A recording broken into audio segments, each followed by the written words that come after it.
We are back with another Overreaction Monday for week 2.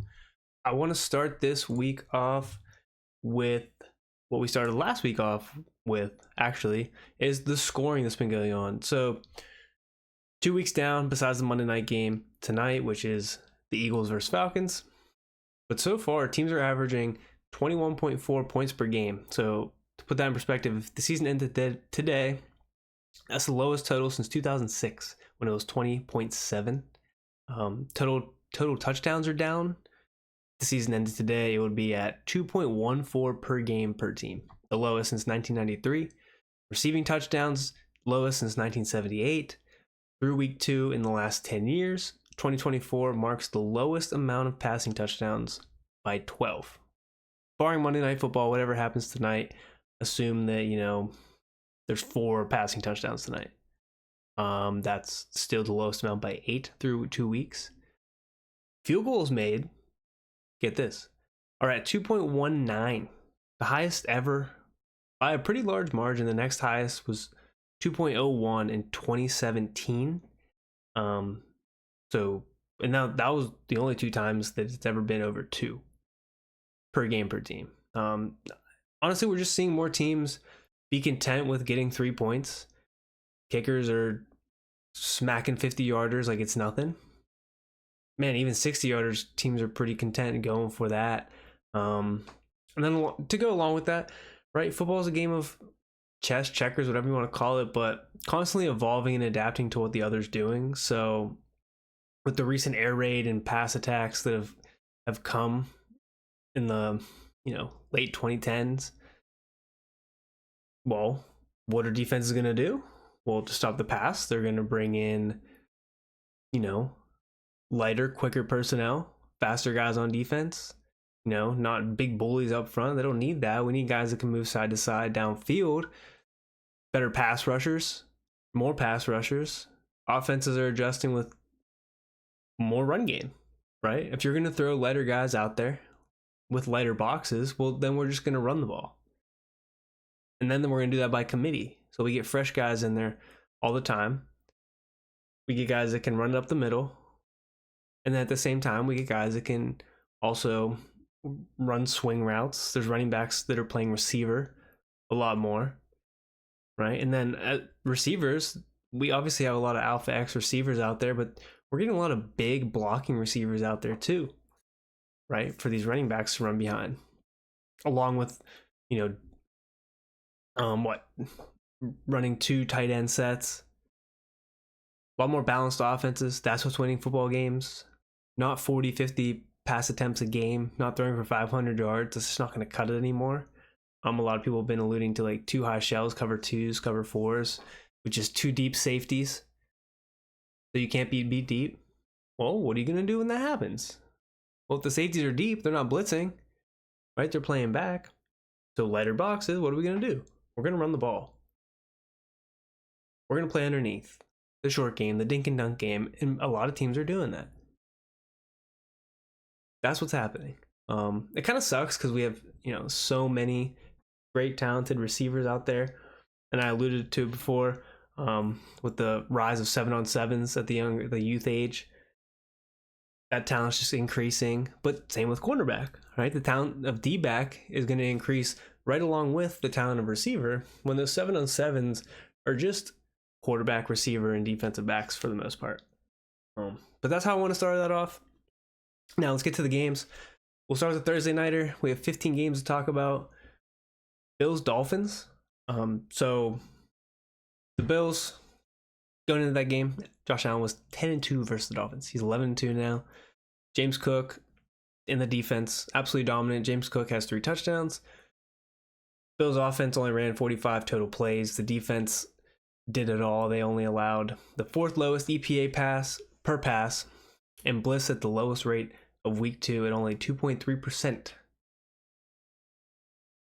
So Tua just couldn't get anything going at all, even before he got hurt, right? They didn't have to blitz to make anything happen.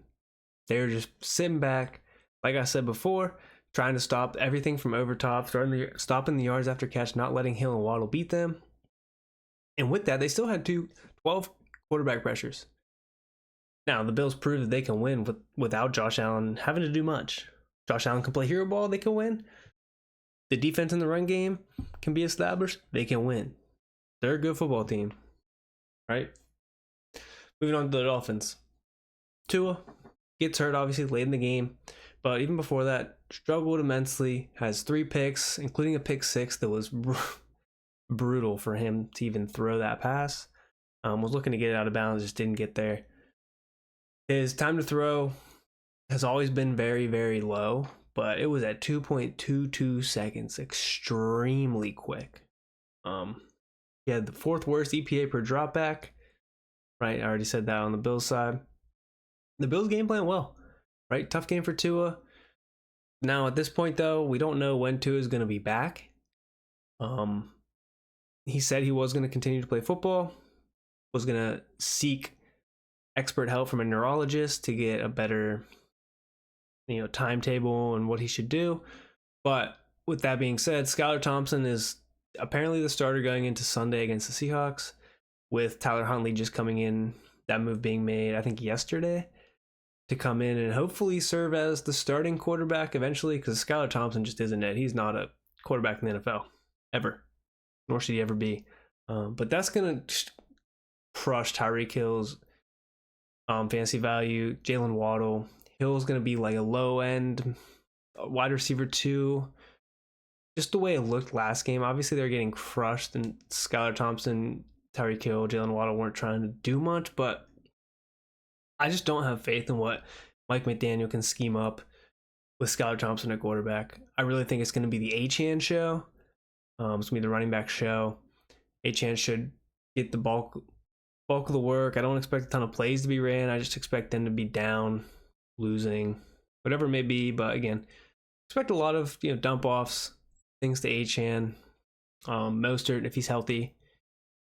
Jalen Waddle could be like a wide receiver 3 flex type guy. It's going to be real tough to support all 3 of those guys in this offense with a player like Skylar Thompson or even Tyler Huntley. Moving on to the next game, Steelers, Broncos. Boring football. You know how the Steelers are going to play? They play Steelers football. They want to win on the ground. They want to bleed the clock.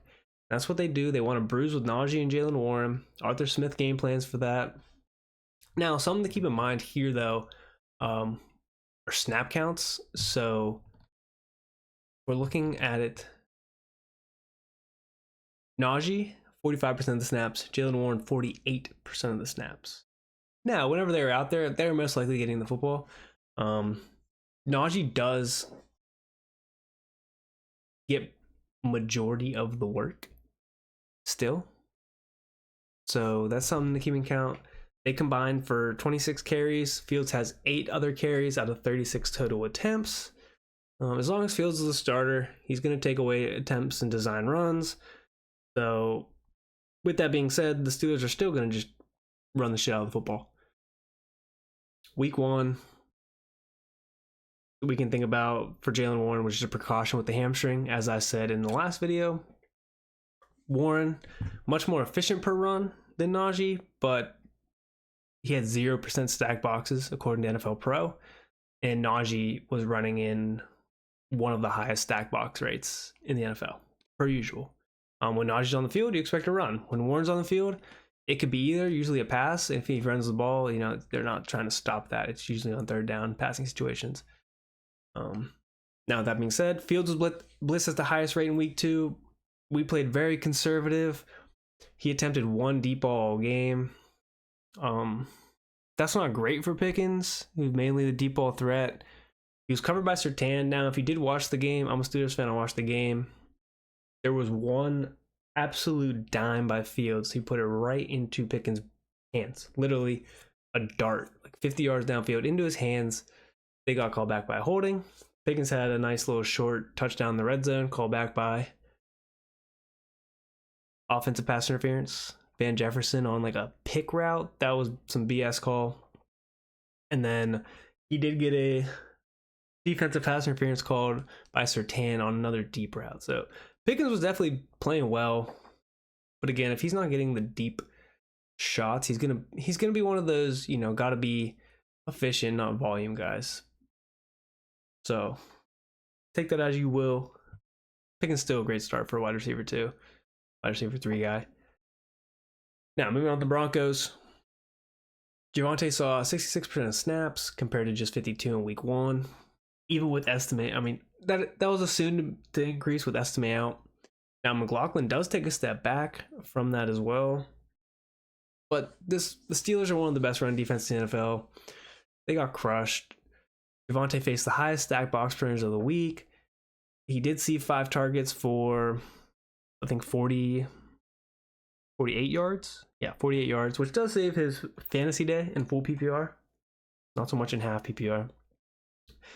And then that offense is just horrendous. Bo Nix constantly under pressure this game. Getting out of the pocket.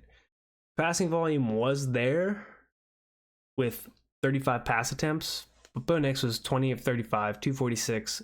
No touchdowns and 2 picks. Josh Reynolds leading receiver, 4 for 93.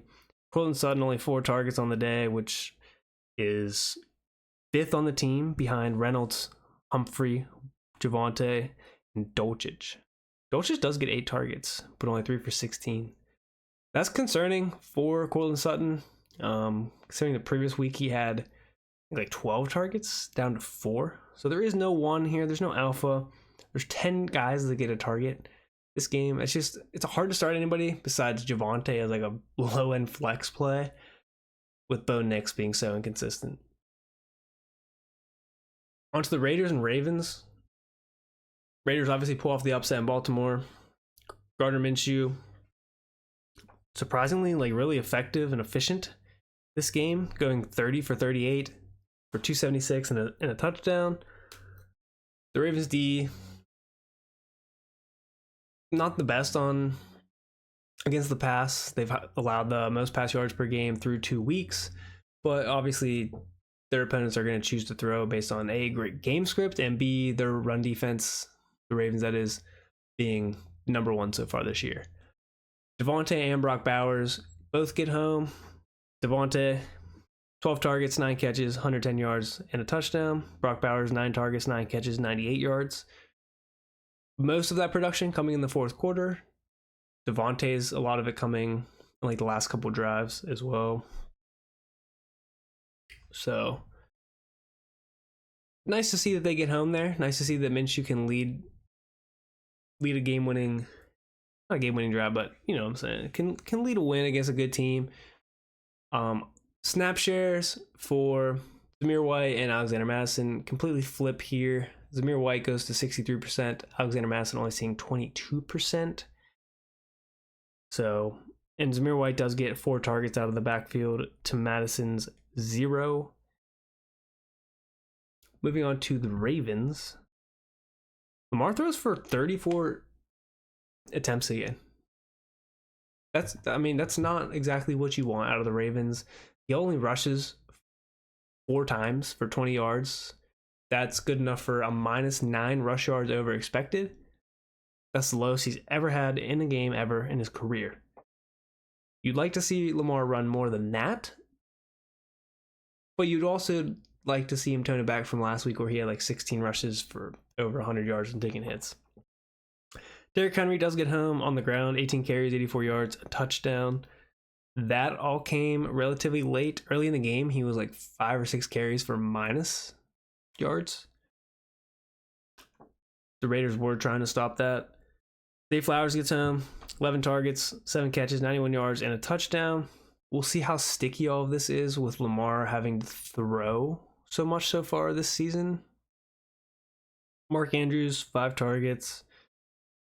Yeah, pass catching wise, really, Zay Flowers is the guy that's going to get schemed up here and get looks from Lamar. Mark Andrews there.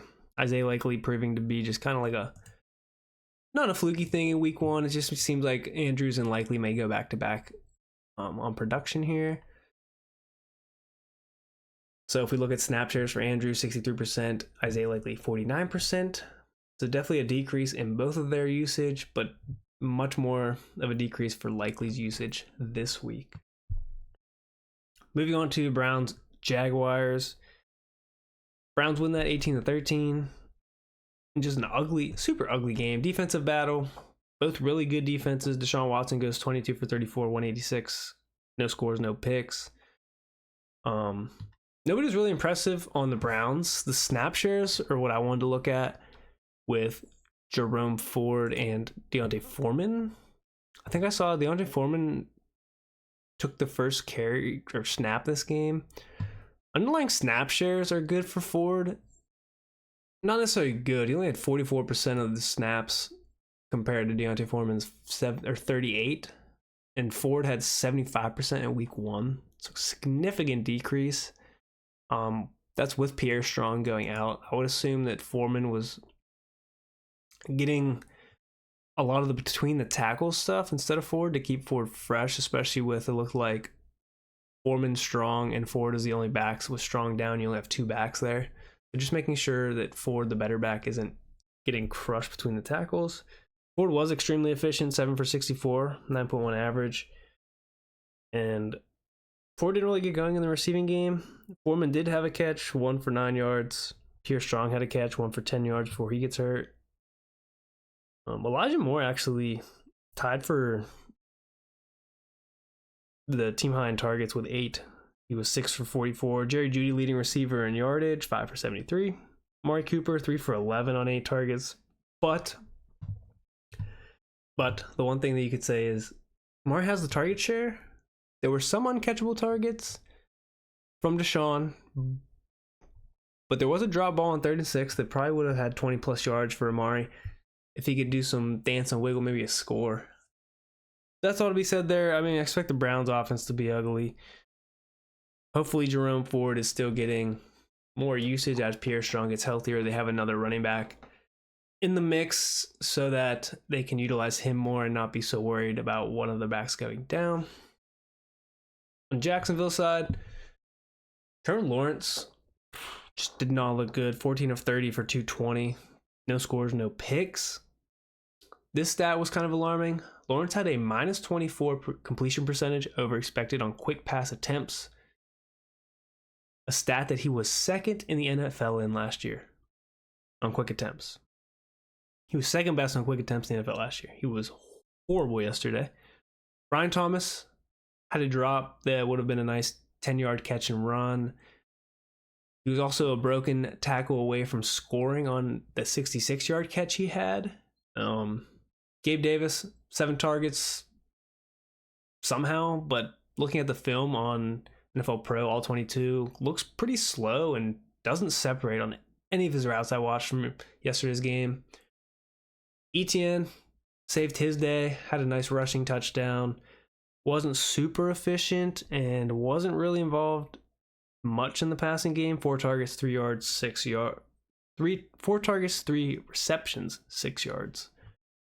But with Tank Bigsby going out, it doesn't really get any other work from anyone. Dearness Johnson does get some carries, but I wouldn't be too worried about Dearness Johnson as I would Tank Bigsby. That's it for that game. We move over to the Jets and Titans. Jets take that one 24-17. Jets just honestly beating the Titans through the air has been tough so far this year. I think they're only averaging like 114 yards per game. With that being said, they faced Caleb Williams their first game, who only had like 90 some yards. Aaron Rodgers had like 176 with 2 touchdowns, no picks. I mean, receiving wise, it's tough with Aaron Rodgers throwing 30 times and Garrett Wilson only getting 6 targets. They said he was going to get more targets. That just didn't happen. Now, through the air with running backs, that did happen. So the Jets running backs crushed. Hall had 2 touchdowns stolen from him by Braylon Allen. But what I saw on Twitter, apparently Brees was dealing with some kind of injury or something at some point of the game. And that's the reason Allen was getting more touches throughout. But they both combined for 12 targets, 9 receptions, 75 yards, and 2 touchdowns through the air. Brees was 14 carries, 62 on the ground. Braylon Allen was 7 for 33 and a touchdown on the ground with a nice long touchdown run. And like I said, Garrett Wilson really did not get more targets. He had 11 last week. He had 6 this week. He was getting covered by L'Jarius Sneed, I would assume, for part or majority of the game.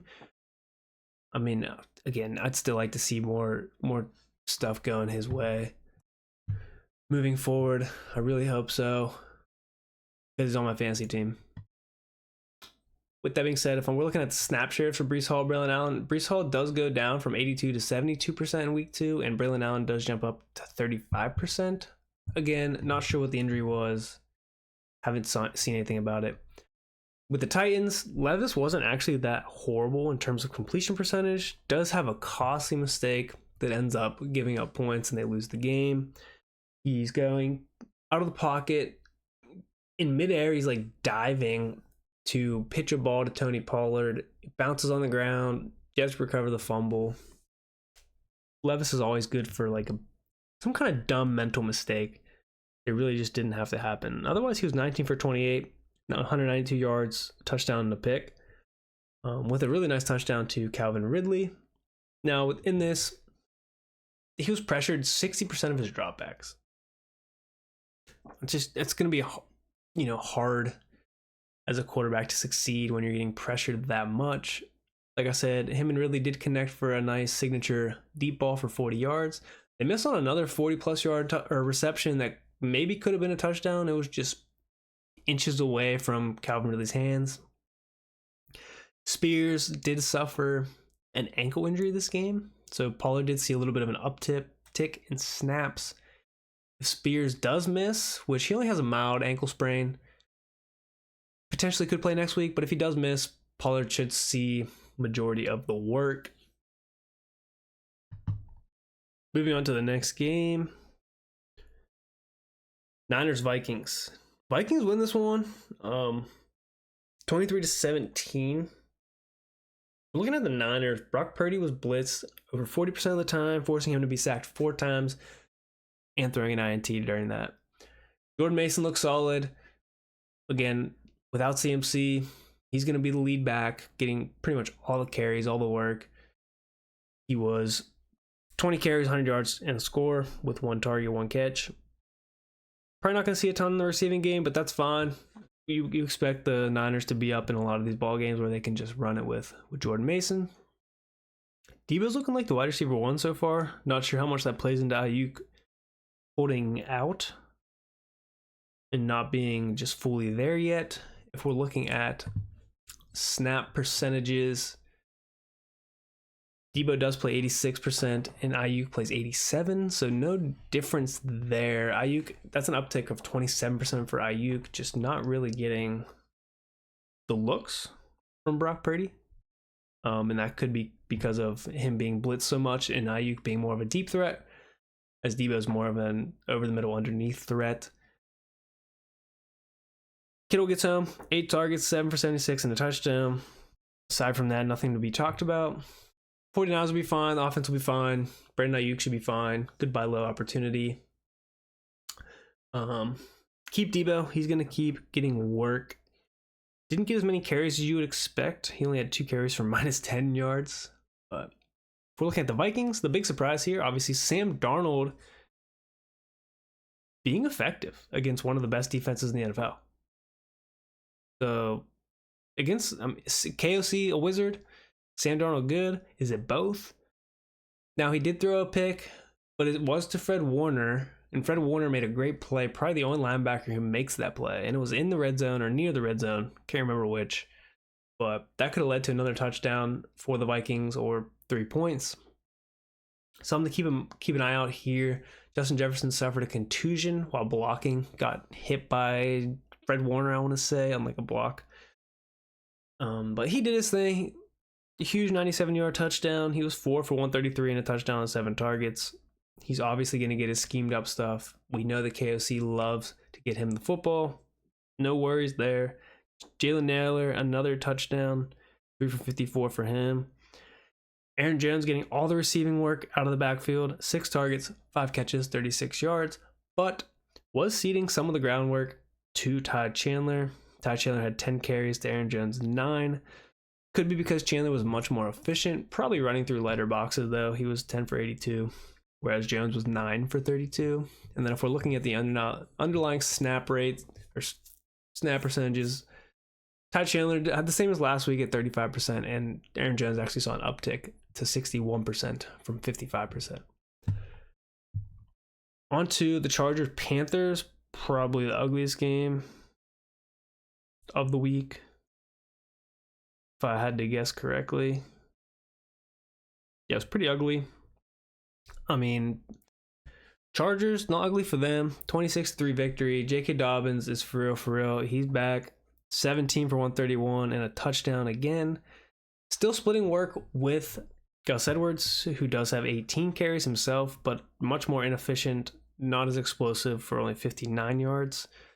Keep in mind, any team that plays the Panthers is probably going to run an extremely large amount because of how bad the Panthers are. Could expect them to maybe be 0-16 this year. Who knows? One thing to keep a note here, Justin Herbert goes down with a lower right leg injury. X-rays came back negative. We'll see what his status is moving forward as they play the Steelers upcoming week. But Quentin Johnson gets home with 2 touchdowns, 5 catches, 51 yards. One being a contested catch in the end zone. Is he back? Is he for real? Probably not.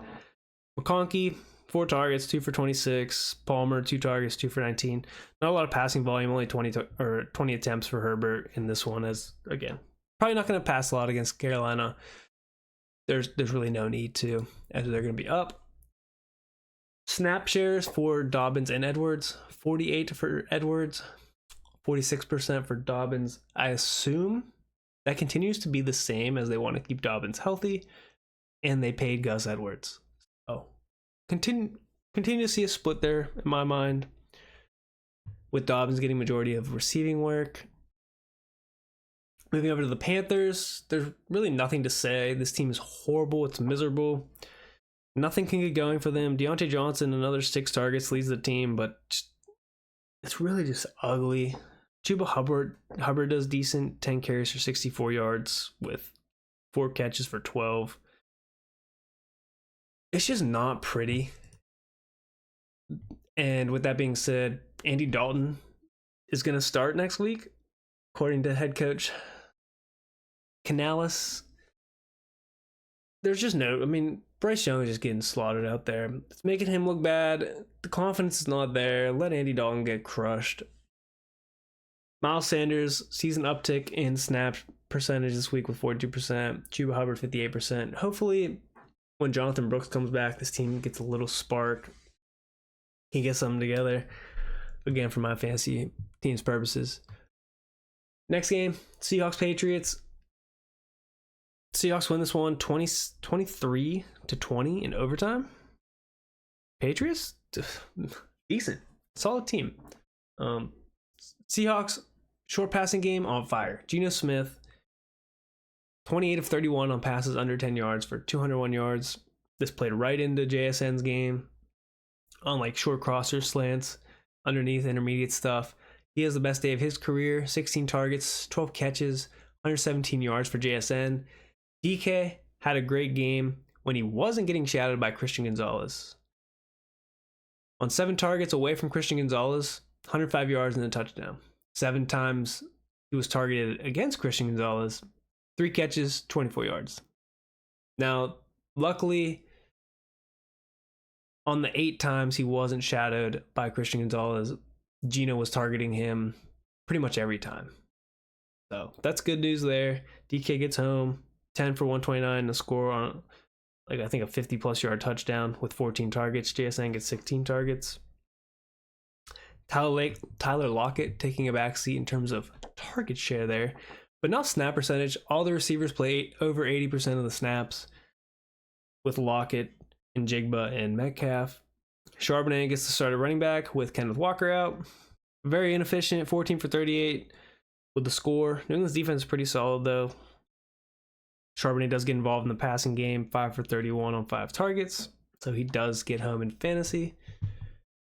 You're going to continue to start him with Kenneth Walker out with that oblique injury week to week. JSN's now startable. Tyler Lockett, I still think it's going to be up in the air with Tyler Lockett and JSN, on game plan, but we'll see moving forward. This is just one game. Obviously, JSN blows up. You got to start him next week. Moving on to the Patriots side, Jacoby Brissett does enough to stay alive. 15 for 27, 149 yards and a touchdown. Patriots did what the Patriots want to do, kind of like the Steelers, just dominate the ground game, control the clock, try to scrape out wins. Gibson does get more work than usual. He gets 11 carries to Ramondre's 21. We're looking at the snap percentages. Gibson only gets 24% of the snaps. Ramondre still plays 72%. Gibson a lot more efficient, probably in lighter boxes. 11 for 96. Ramondre 21 for 81 in a score.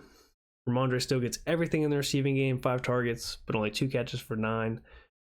Hunter Henry 12 targets, 8 for 109, just dominating the underneath game, screen game, getting a ton of yards after catch. Jalen Polk gets his first touchdown, but only 3 targets for him. Not a lot of passing volume in New England, and we really shouldn't expect it to be going to the receivers. With Jacoby Brissett, if Drake May does get in, you could see hopefully Jalen Polk's role expand. Onto the Saints game, probably one of the bigger surprises is the start to the Saints year, right? Saints win 44-19, absolutely dominate the Cowboys. They were leading by double digits majority of the game. Rashid Shaheed, 70-yard touchdown. It's his 7th reception over 50 yards of air distance since the start of last year, most in the NFL. Dude's just a speed demon. And not only that, but this year, now that he's the number 2 guy, he's getting more crossing routes, more over the middle stuff, some screen work. He utilized that speed with Clint Kubiak's offense, so he's not just a deep threat anymore. He is startable in fantasy now. There wasn't a ton of passing volume, only 16 attempts, obviously. Rashid Shaheed gets 4 of those targets. Olave gets 6 of those. Kamara gets 3. It's probably going to be pretty condensed splits with Shaheed, Olave, Kamara when the team does need to pass more. I mean, 4 targets for Shaheed's a 25% target share. Olave gets like a 40% share off of 16 total attempts. Yeah, Olave 1 yard shy of a TD from having himself a day. 4 for 81, no touchdowns. Could have been 4 for 82 and a touchdown. Kamara just does Kamara things, right? 4 touchdowns for him. 20 carries, 115 yards, 3 touchdowns on the ground. 2 for 65 and a score in the air. And that's why this game's a blowout, because Alvin Kamara is a dog. Cowboys side, Cowboys couldn't do anything against press coverage. 3 targets on 37 routes on press. Dak had 1 completion and a pick on press coverage. Cowboys couldn't get pressure on Derek Carr. 4th lowest pressure rate since 2023. They couldn't get off the field on defense. Couldn't get anything going on offense, trailing double digits nearly the whole game. Not much to be said here. Dak throws the ball 39 times with 2 picks and a score. The one thing to note is that Rico Dowdle did get the first carry of the game, but underlying snap shares, Dowdle 43%, no different really from him for last week. Zeke, a little bit different from last week, goes from 51 to 40%, probably because of game script. Dowdle 7 carries, Zeke 6 carries. Target share wise, Lamb 7 targets, Jalen Tolbert actually 9 targets, Schoonmaker 6 targets, Dowdle 5 targets. So Dowdle is used in the receiving game. Obviously, CeeDee Lamb a start. Jalen Tolbert in games that are close could possibly be a start, as he may be overtaking Brandon Cooks for that number 2 role. Dowdle flex playing deep leagues. Schoonmaker could be a start at tight end with Ferguson out, as he kind of plays that Jake Ferguson role.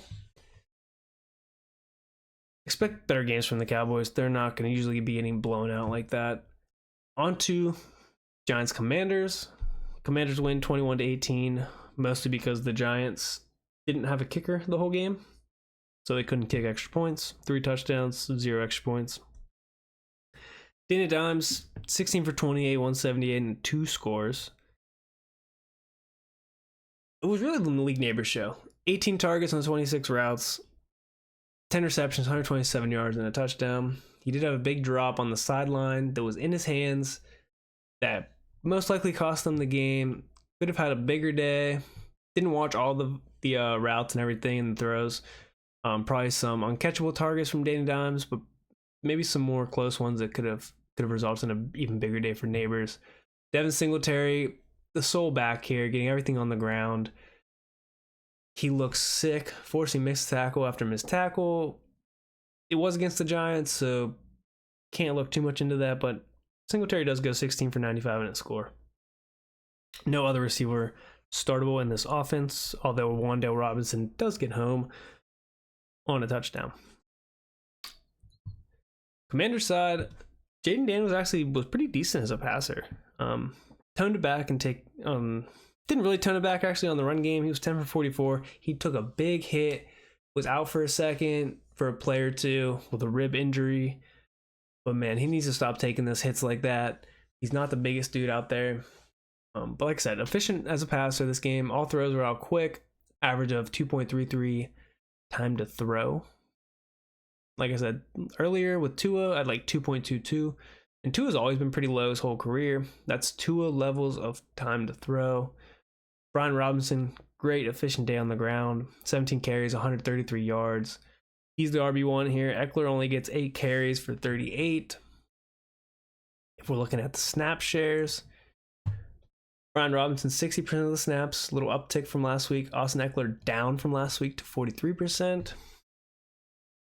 And they both split the amount of targets out of the backfield, 3 for Eckler, 3 for Robinson. But Eckler does get more yardage. For the receivers here, there's really nobody you can start.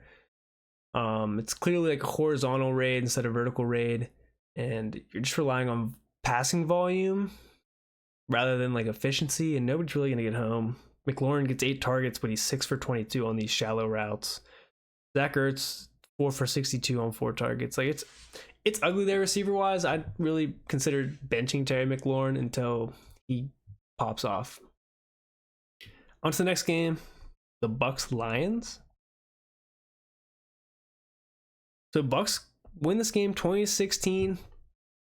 Godwin's back in the slot this year. He's been wide receiver 1 in fantasy through 2 games. Back in the slot. Him and Baker, money. Baker was 6 for 8, 118 yards and a touchdown, interception. With slot throws, right? Not a lot of plays ran for the Bucks this game. I think it was like 45 plays. Not a lot for them. Evans and Godwin get everything in the air. 8 targets for Godwin, 6 for Evans on only 19 pass attempts. So can't really start anybody else. Maybe Jalen McMillan in deeper leagues where you think the Bucks are gonna have to pass more. Rachaad White did leave this game with a groin injury. Don't know the extent of that.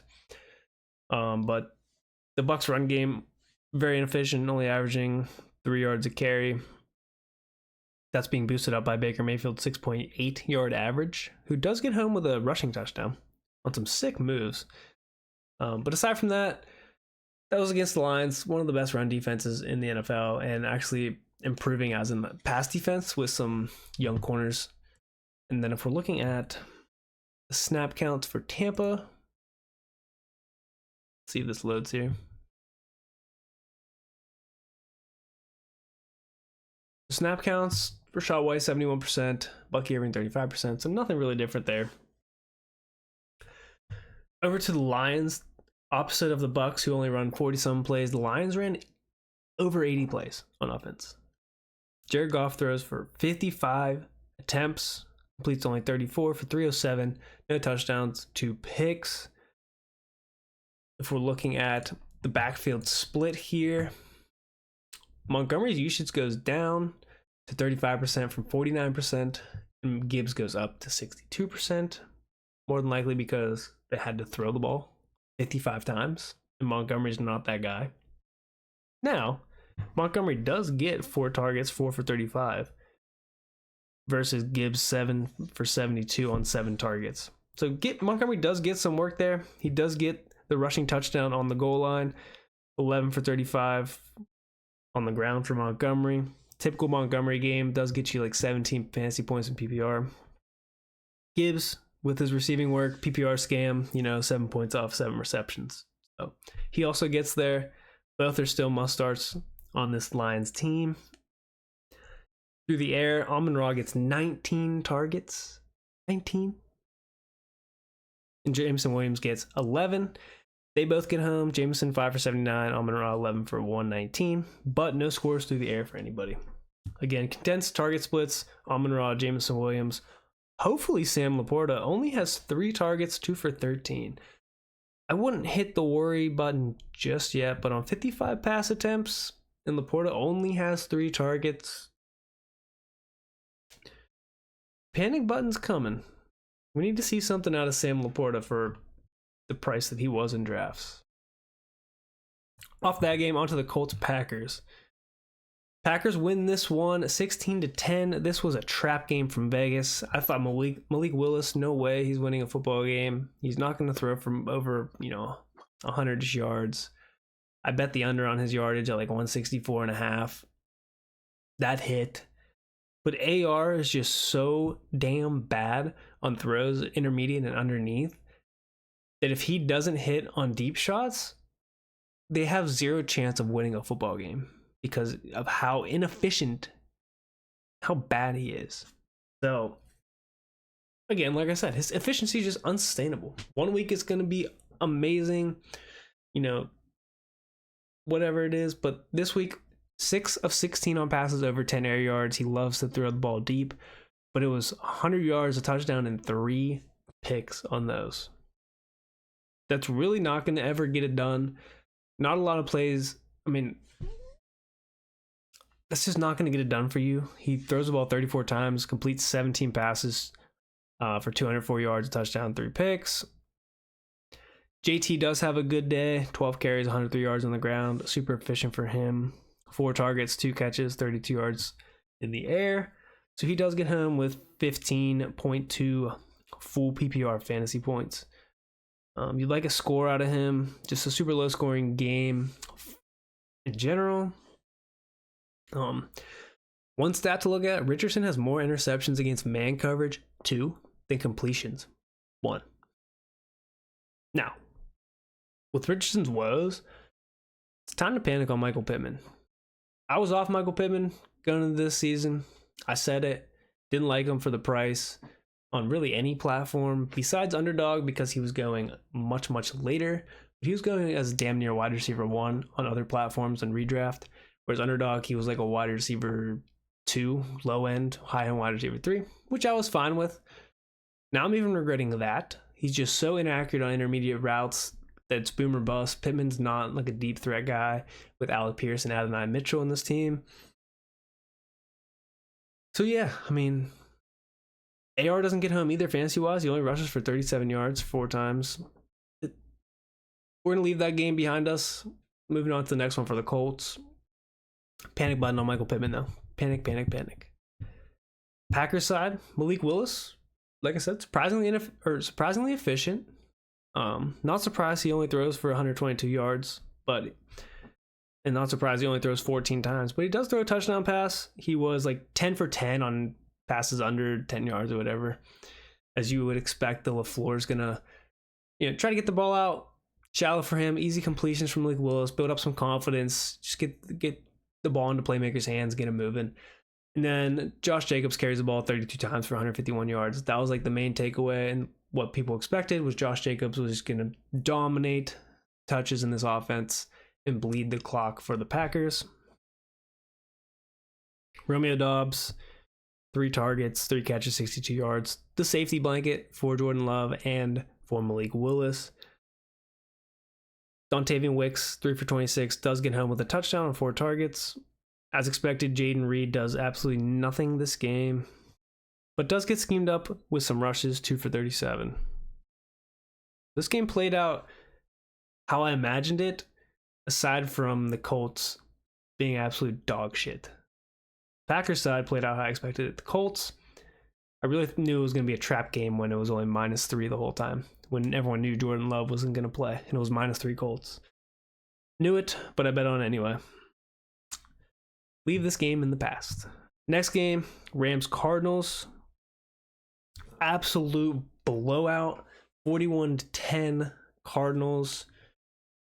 I mean, if we're looking at the Rams side here, there's not much to be said. The Cardinals jump on top real quick, real early. It's an absolute blowout to start off of two Marvin Harrison Jr. touchdowns, and then Cooper Kupp gets hurt super early into this game. You have no Puka, no Kupp wearing a boot, depleted offensive line. You're missing, 3-4 starters there.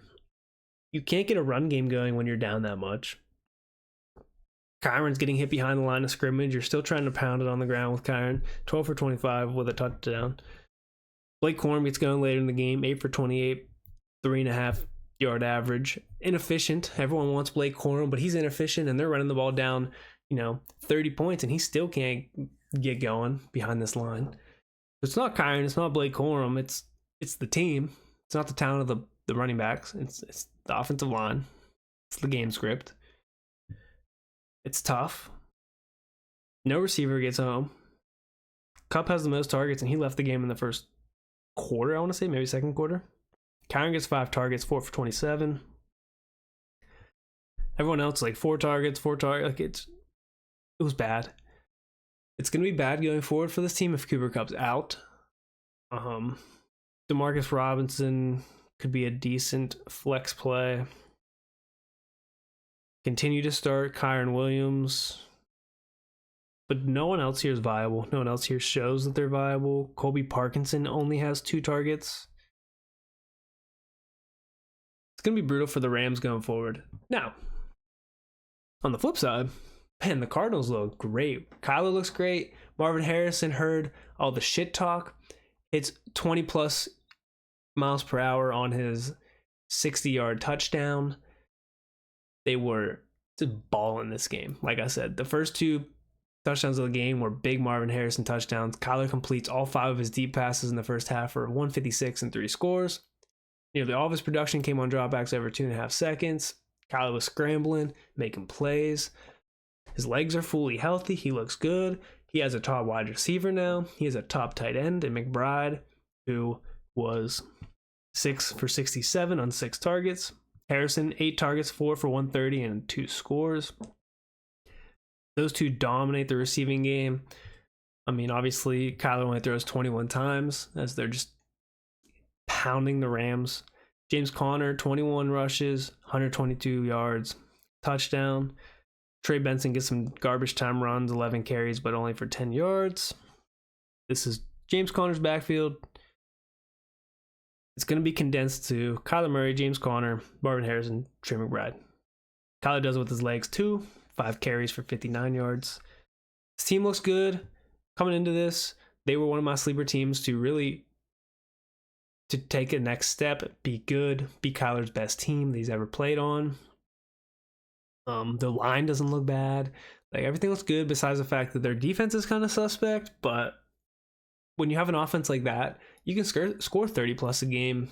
Just got to hope that you're not giving up 30 plus. So it should be fun. I do not think they're going to come in last in the NFC West. Don't think that happens to them. Like them. Cheer. On to the second to last game, Bengals Chiefs. Chiefs win this 26-25 on a controversial 4th and 16 pass interference call on the Bengals, leading to a Harrison Butker 51-yard field goal or something like that, 50-some-yard field goal. Per usual, Chiefs getting bailed out. It's kind of like a 50-50 call. Guy got there a tad bit early. You can see it on replay. Live game, not really. You're letting that play out live game. Whatever. Chiefs win. Good for me. I'm a Steelers fan. Bengals 0-2. Ravens 0-2. Steelers 2-0. We're better. But if we're looking at the game in itself, Bengals-wise, pretty ugly again. I mean, obviously the Chiefs' defense is legit. Trent McDuffie locked up Chase on 17 of his 38 routes, allowing just 1 catch for 1 catch for 4 yards. Chase, taken out of the game, largely double-teamed all game, only gets 5 targets, 4 for 35. The leading receiver on the Bengals, Mike Gesicki, 9 targets, 7 for 91. Hopefully Higgins can come back, take some pressure off Jamar Chase. They're really just honing in on him, double-teaming him. They need T. Higgins. Burrow, Effective against zone coverage, but Chiefs played man on 42% of dropbacks. Burrow was also blitzed 37% of the time and was only 7 for 11 for 40 yards when he was blitzed.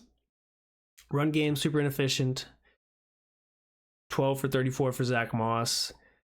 The team only averaged 3.4 yards a carry. Like I said, Chiefs defense is solid, right? The Ravens really couldn't get going on the ground either during their game in week 1. But largely enough, this is still Zach Moss's backfield. He gets 80% of the snaps, which is higher than 65% last week. Chase Brown's snap percentage goes down from 33 to 20% this past week. So Zach Moss does get 1 catch for 13 yards on 1 target. The 2 passing touchdowns go to Andre Yoshivas. 2 catches and 2 touchdowns, both in the red zone. I mean, the guy's huge. He only had 4 targets. I would like to see him get a couple more targets throughout the game because I had him in some DFS stuff, but no big deal. Chiefs. Mahomes really didn't look that great this game. Pacheco was carrying the load for the team. Mahomes was like 18 for 25, 151, 2 touchdowns and 2 picks. Pacheco goes down late in the 4th. Ends up being fractured fibula. He's going to miss a decent amount of time.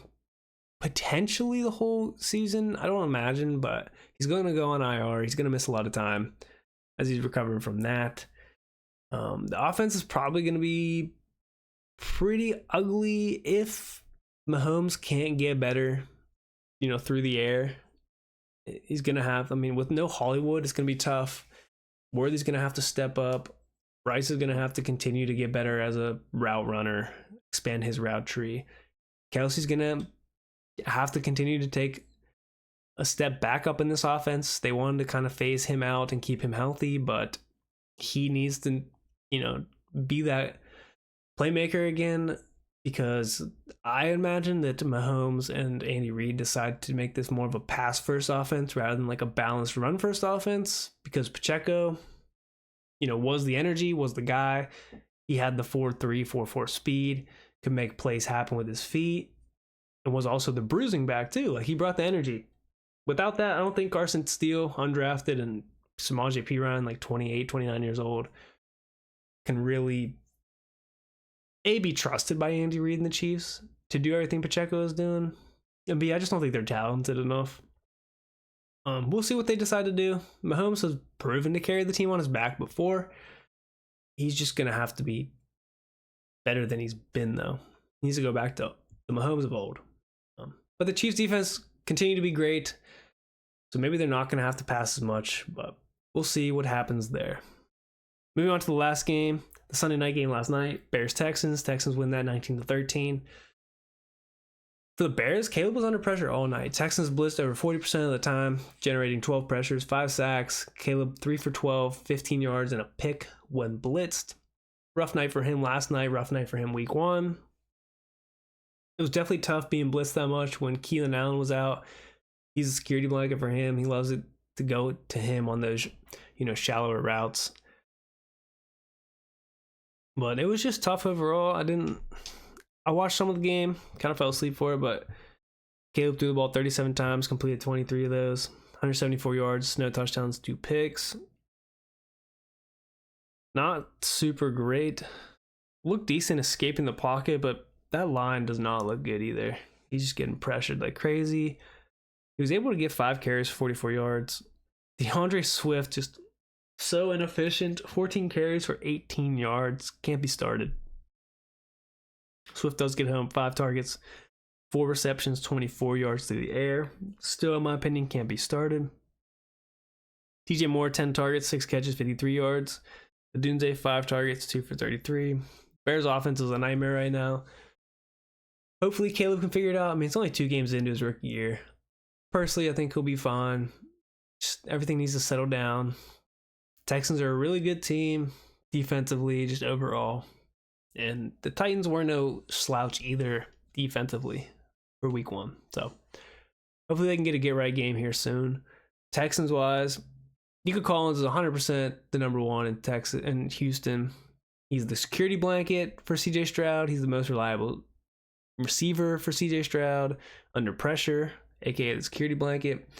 He had, with 5 targets, 5 catches, 135 yards this year from CJ Stroud when he's pressured. That's Nico Collins' stat line. Now, with Tank Dell, he's on my fantasy team, so I want to bring him up. Don't think it's time to worry. I watched the ball go right through his hands. That would have been an easy catch and run for a touchdown. Probably like, I don't even know how many yards. Probably like a 50-yarder or something. Right through his hands. Tank Dell does have 4 targets, 1 catch for -3 yards. Tank Dell gets some schemed up runs, 3 carries for 16 yards. I'm not ready to worry yet about Tank Dell. Stephon Diggs, 6 targets, 4 for 37. Underneath stuff for him. Nico Collins, 10 for 8. Catches, 135 yards and a score. He's a monster. Joe Mixon, not really. Joe Mixon does hurt his ankle this game. Cam Akers gets 7 carries, 32. Joe Mixon, 9 for 25, largely inefficient. Joe Mixon does get 5 targets, 3 for 25. But we'll have to keep an eye on that ankle injury to see how serious it is. I think he was undergoing MRI. Joe Mixon did only have 47% of the snaps. Dare Ugamalwe had 32%. Akers had 21%. I'm not sure at what point Joe Mixon wasn't in the game, though.